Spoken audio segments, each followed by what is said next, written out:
কোথায় বৈষম্য?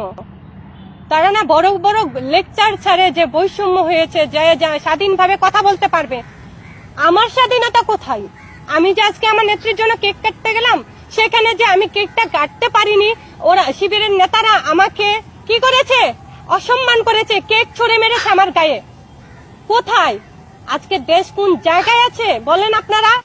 আব্বু মনি শেখ হাসিনার জন্মদিন পালন করতে গেছিল, আর সেখানে শিবিরের নেতারা আব্বু মনিকে কি করছে? আসেন আমরা শিবিরের নেতাদেরকে দেখে।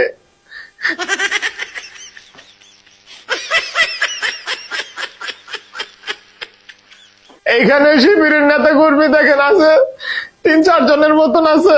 তার মধ্যে থেকে সবচেয়ে বড় যে নেতা কর্মী, সে তার বয়স কম হলেও 14 বছর হবে।